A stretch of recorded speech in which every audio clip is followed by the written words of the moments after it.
Quand on est en mission diplomatique, frère, notre pouvoir dépend de celui qui nous a envoyés. Si nous sommes envoyés par le chef du village, nous aurons l'autorité, le pouvoir, la capacité du chef du village. Mais quand on a été envoyé par le roi de gloire, par le créateur du ciel et de la terre, nous avons l'autorité du créateur du ciel et de la terre. Si quelqu'un comprend, donne-moi un bon amen. Quand on part en mission pour gagner des âmes, pour témoigner Christ, frère, c'est le plus beau métier du monde. Les gens ont dit pendant longtemps que prostituée, c'est le plus vieux métier du monde. C'est pas vrai. Gagneur d'âmes, sauveur d'âmes, c'est le plus vieux et le plus beau métier du monde. Parce que dès le commencement, le Père cherchait ses enfants qui avaient été perdus par la haute trahison de Adam. Le Père cherche à se réconcilier avec ses enfants. Et toute personne qui va faire ce travail de réconciliation est un envoyé, est un ambassadeur. C'est le plus beau travail, le plus beau métier du monde. Parce que Dieu lui-même est descendu du ciel. La parole de Dieu, bien entendu, on l'appelle Jésus le Christ. Il allait faire le même travail. Nous sommes des hommes et des femmes en mission. Nous sommes des ambassadeurs. Et on le dit avec la tête haute. En mouchounabata, en sandales, ou pieds nus, ou en chaussures, ou en jean, ou en basket, avec ou sans cravate, avec ou sans chemise, torse nu ou en t-shirt. Nous sommes des ambassadeurs de Christ, envoyés dans ce monde pour annoncer la bonne nouvelle du règne de Dieu. Nous sommes des hommes et des femmes en mission.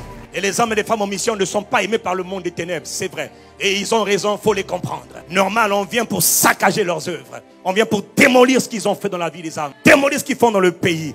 Démolir, renverser ce qu'ils ont fait dans les quartiers. C'est normal qu'ils ne nous aiment pas. Ils nous insultent, ils nous accusent, ils nous attaquent. C'est normal, chacun fait son travail.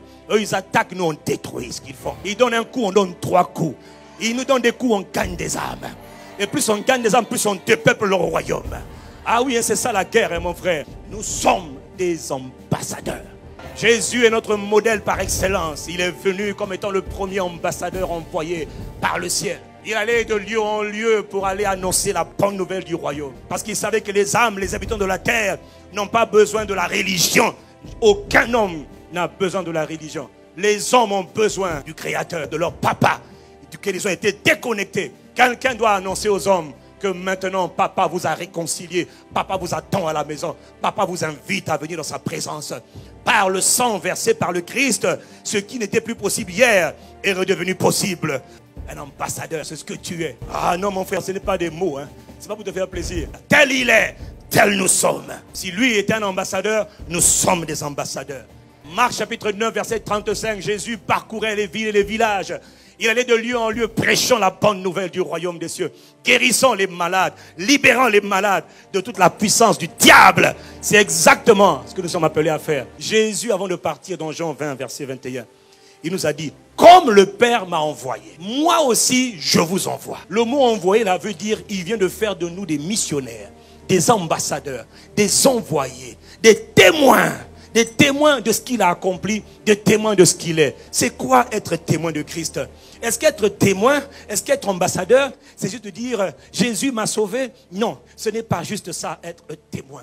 Parce que tout ce que l'ambassadeur fait, tout ce que le témoin fait, il le fait dans le but d'emmener les âmes au salut. Il ne dit pas juste, ah, j'étais malade, Jésus m'a guéri, alléluia. Non, il dit, j'étais malade, Jésus le Christ m'a guéri. J'ai rencontré le guérisseur, j'ai rencontré la source de la guérison, Jésus le Christ. De la même manière qu'il m'a guéri moi, de la même manière qu'il m'a transformé moi, mon ami, je t'annonce qu'il veut faire la même chose dans ta vie. Mais pour ça là, il faut que tu le reçoives, il faut que tu te soumettes à lui, il faut que tu donnes ta vie. Là, tu emmènes la personne à qui tu parles au salut. Tu viens de véritablement être un témoin. C'est pas juste dire des beaux discours pour dire Jésus m'a guéri, j'étais pauvre, Jésus m'a enrichi, mais maintenant j'ai mon argent, je voyage pour aller à Dubaï, au Bénin, en Chine tous les jours. Honnêtement, on s'en moque. D'ailleurs, même la question c'est, est-ce que l'argent que tu fais là, c'est pour financer l'expansion du royaume de Dieu? Parce que tout ce qu'on fait, c'est pour la cause, l'expansion du royaume. C'est quoi être ambassadeur ou être témoin? Être ambassadeur ou être témoin, c'est d'abord révéler aux hommes, révéler aux âmes, révéler à ceux que tu croises qui il est. Les gens ne connaissent pas Jésus. Les gens connaissent la religion. Ils ne connaissent pas Dieu. Ils connaissent les hommes de Dieu, mais ils ne connaissent pas le Dieu des hommes. La plupart des gens qui vont à l'église ne connaissent pas Dieu. Ça se voit dans leur style de vie. Ça se voit dans leurs paroles. Ça se voit dans leur attitude. Les gens ne connaissent pas Dieu. Or, Dieu veut qu'on le connaisse. Il est digne d'être connu. Jésus est venu révéler le Père. L'Esprit est venu révéler le Père et Jésus le Christ. Il faut connaître Jésus. Il ne faut pas connaître le pasteur Castanou. Il faut connaître le Christ Jésus, le Messie. C'est lui qu'on doit connaître. Un vrai ambassadeur doit révéler Christ partout où il passe. À l'université, donc à l'école, au travail, dans les rues, dans les villages, dans les districts, dans les zones, les blocs, dans les villes, dans les nations, dans les avions, dans les bus, dans les trains. Il doit chercher des moyens de révéler Christ. Parce que l'ambassadeur ne parle rien que de Christ. Il ne parle pas de Satan, de démons. Il ne parle pas des hommes de Dieu. Il ne parle pas des chaussures du pasteur. Il ne parle pas de ses vêtements. Il ne parle pas des femmes de pasteur. Il parle de Christ. Nous ne parlons que de Jésus et de Jésus le Christ. Nous ne parlons de rien d'autre que de Christ. Il est le centre. Il est l'alpha. Il est l'oméga. Et le commencement et la fin. Tout le milieu là, c'est aussi lui. On ne parle que de Christ. Nous sommes fatigués de parler de 1000 choses, sauf de l'essentiel, Christ. L'ambassadeur que tu es doit révéler Christ. Et non seulement tu dois le révéler, mais surtout tu dois le démontrer. Il faut qu'il voit Christ au travers de toi. Il faut révéler Christ.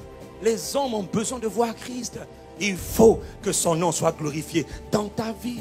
Par exemple, quand tu témoignes Christ, il faut aussi témoigner sa nature, sa bonté, ses compassions, sa fidélité et sa douceur. Donc quand tu témoignes Christ, attention, hein, parce que parfois les gens n'écoutent pas tellement ce que tu dis, hein, mais ils voient ce que tu es. Un ambassadeur, ce n'est pas les discours, hein, c'est la vie que tu dois manifester. Le témoignage, c'est les paroles, mais le véritable témoignage, c'est ce que tu es. L'ambassadeur doit manifester, il doit révéler qui il est, comment il est. Christ est ce dont les hommes ont besoin. Ils sont allés dans les sociétés ésotériques, ils cherchent le pouvoir, ils cherchent la gloire, ils cherchent la renommée. Or tout cela, c'est Christ qui donne cela. Se sont égarés. Satan leur a dit, viens, viens dans mon club, viens dans ma société secrète, viens. Non, viens à Christ et tu auras tout. La Bible dit, 1 Corinthiens 3, verset 21, en lui, vous avez tout pleinement. Ça veut dire avec plénitude, avec abondance, pas un peu. Hein. Qu'est-ce que tu cherches dans la vie? Tout est en Christ. C'est parce que tu ne sais pas que tu souffres. C'est terrible d'avoir à chercher loin ce qui est déjà là. Tout ce qu'il faut, c'est demeure en lui. Apprends à le connaître. Ne cherche pas la bénédiction. Cherche la source de la bénédiction. C'est le Christ. En lui, nous avons tout pleinement.